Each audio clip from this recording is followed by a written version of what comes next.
interesting approach toward dealing with this Slaughter Lifestealer. Yeah, I'm curious the scale availability or how well a scaling Chappie Necrophos is going to go. I'd hate for it to be too much on the shoulders of just the Troll, but you know, we'll have... He usually plays the 5 hero, so they want the Wyvern to be able to scale a bit more. I mean, I guess in this... Actually not going to get the connection on the first rolling boulder of the game, but he is doing his best to zone back fellow Spirit OP.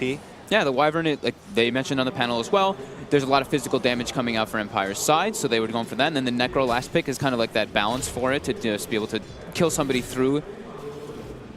And the Winter's Curse also to be able to set up versus Troll. I mean, if anybody's sitting... Could rotate in for the old man right now and take him out, but they're hoping for a lead-in roll or just a lead-in easy magic missile. Wave, rolling boulder, that should be your first blood. Easy setup, and that ward will pay off.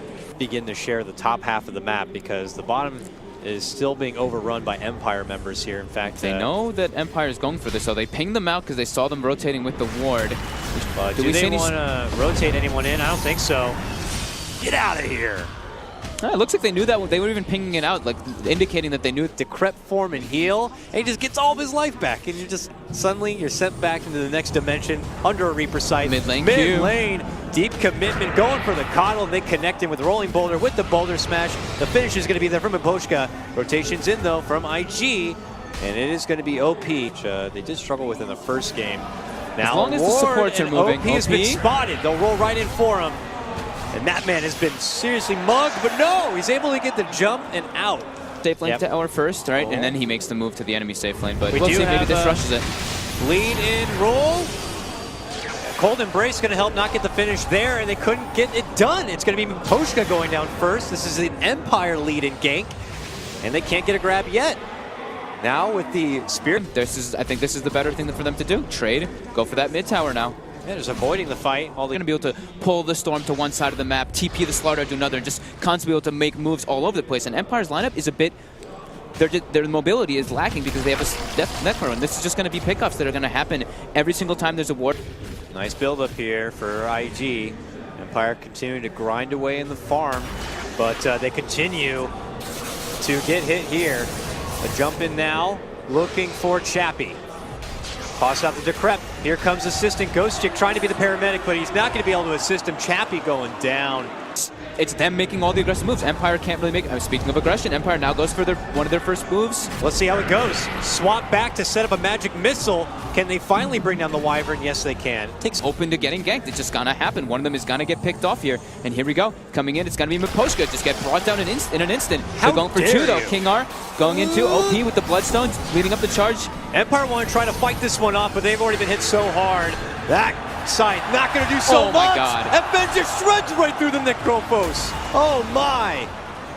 Q happy about that one. Ghost Chick force back. IG. That's a fight. Was that a Baboka? That was Baboka's solo kill, right? With the curse on the... Yep. With the... Where they were able to kind of dictate things from here moving forward. They smoke though, and they might actually catch some IG members in the river. Nice quick grip. Swap back. They will give a forgiving pick on XXS here. Yeah, nice little kill. They might be able to actually go for the Roche here. They do have the Terror on cooldown here, and there is going to be Blinding Lights and Coddle Blast and Wyvern coming in. Let's see if IG is able to make it in time. It looks like they should be able to. They've got Aghanims. It's daytime as well. This could be a disaster for Empire. Already bumps FN out of the pit. That means Ghost Chick has to solo the Roche for now. FN, does he really want to waddle back in there? He does. A new blast is going out. He's trying to go for the finish. They hit him with a mana leak. A new blast flies through. He just pops to borrow time. They give him a new shield. They're looking to go for the finish. He pops out the ulti. He's looking to burst him down. Can he get it done? They blast him back. Burning gets the Aegis, and he gets the last hit. Sneaks in and gets the last hit and the extra life. Look at Chappie. He's stuck on the high ground. Blinding lighted on the high ground, I believe. And OP goes in right up there to get the finish. IG all day here. But even IG could rotate up north there and just have a better high ground positioning near these towers. But IG just always constantly on the aggression. I don't know. I mean, now I'm looking at it. I'm seeing a Coddle slowly raise a net worth even above, ahead of the opposing offlaners. Oh, scan coming out. They do miss on the crush for FN, but here we go. Burning's in. He thinks he's manning up against the Slardar, but then Burning pops out, and suddenly FN just goes full man mode and just wipes out his extra life. But then OP steps in to make it a more fair fight, and he quickly gets a hold of FN and just takes him right out of the picture. A double kill for OP. afterwards, but they did see 3 or 4 heroes in position, so they should be aware that a move might be happening here. Roll in. It's going to be Miposhka looking to cut someone off. They've spotted Q. He gets off the Glimmer Cape, and they're just going to have to let the old man go down. IG thought about stepping in, but there's just... To that Empire with that Coddle kill, they're going to walk through the jungle. They're going to set some wards up. They don't want to risk giving up any unnecessary kill. Go back on the move. They get a smoke. They head down mid lane. We got backpack burning here for XXS as he just beelines it. Now he gets up a nice boulder smash, but he ends up rolling right into him. So, of course, he gets taken down immediately thereafter. That day vision. Yep. See some pings coming out. It looked like some IG, not only the mana leak from himself and have the shield for somebody else, or vice versa, but also to remove the Orchid that they saw picked up by the Storm, which is very important. Empire, they could consider round number 2 inside the pit. First round didn't go so well for him. It's not quite daytime just yet. Coddle does have a gem on him, but about 2 minutes until day. Scan was dish out there. They begin creeping in. Roche to just below half of his life. There goes Troll looking to commit the call. Are we going to see a fly-in? There goes the blast, lead and crush. OP not going to go inside the pit yet, but they are going to be able to blast them back and away. Will IG stay and fight, or will they turn and run? Lockdown on the Slardar, not quite enough to go for the finish. Burning pops out, looks to isolate the Wyvern ulti, will help get the finish. Now he goes for the next target. Unstoppable for OP as he finishes off another. Now has no more mana to work with. A chomp of the cheese. And Empire step away here. They take their Roche and they get to hold on. They don't look like they're done. Oh no! IG continue to chase. Get a wonderful crush and now look to go for Ghostic, who has to turn their attention away from the rest of Empire. Oh, he gets his minus off before he dies. Ah, the That's valiant. what the... I was like, I thought That's like, the win. Maybe he's trying to go for... Oh, nope, minus is up. Got to get that minus up before you die.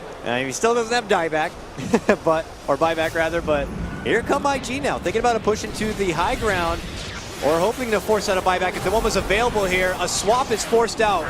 But now Burning looking to move in. They blindly land him back and they get the finish. Q gone. 2 down from Empire here.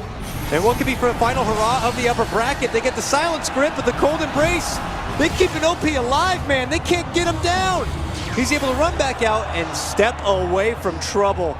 Empire can't even get the one forgiving pickoff. Take it out from trouble, as seen there. But IG not looking to let up, regardless if this troll has the extra life. They feel there's blood in the water, and they want to go for the finish. They jump to the high ground. They do! Beautiful 2-man catch right there from IG. And they're going to look to go for a third. Goshen gets off the borrowed time, but they are slowly looking to walk him home. Miposhka tries to help him out with the stun, but now they set him up as a sweet treat for later. As they move in for the icy dessert, they get it done. IG, a recipe of disaster here. For a ward, and then the Coddle Day Vision just catching a glimpse of him. 2XX gets a nice 2-man crush with the bench standing right next to him too, so they can't even try to save the Necro. Necro just gets brought down instantly. This Slardar Lifestealer combo is looking to be just way too powerful. Forced in, XXS gets the crush. This kid is styling on him. Now they'll finally have to burn through the ages and some buybacks. This is a hard hit to the piggy bank for Empire, and IG recognize that. They just pull away knowing they're his key and vision. Worked out so well for IG in this one. Getting that early Ags, getting some great wards down. Early mana leak, bump back. Nice Lotus to remove it. Long jump in, and it's a spirit on spirit hate crime here. Some breathing room here to Empire for what could be soon the final hurrah of their upper bracket run if they can't defend it here. Looking to stay alive, but they slide on in, looking to go for the Necro. A long swap save does come out, but they will get the quick burst finish onto Q. The buyback going to be forced there. Troll looking to move in, isolates, targets down, Burning, getting jump them down, they can! With the help of the Scythe, they will get it done. They will get their own fire back, though, finishing off the secondary support, but credit to Empire, taking out the big meaty target and Burning on that push. Perfect. Trying to move up, D-ward, ward down, do whatever they can. Warding up the high ground again, but IG's deeper ward scouts him. And look at Q, old man Q, he's like, I'll lead off the charge. Moves in, tries to go for a D-ward, but that's when Chappie jumps in. That's when OP jumps to the back lines. Moves in, gets the quick finish, taking out the Earth Spirit. Now he could be focused. He pops BKB and steps back, but they find a swap target. Nice blinding light. For Baboka. They separate with blinding light, and that's when they initiate. Looking to go for FN, and they get it with the burning bomb. Troll goes down. Follow-up's going to be there for Chappie, and they have no Troll or Chappie buyback. This looks to be it, and it is over. Empire to the lower bracket. IG managed to get it in game number 3. 30 Bloodstone charges. OP just going out of control in this game. Damn.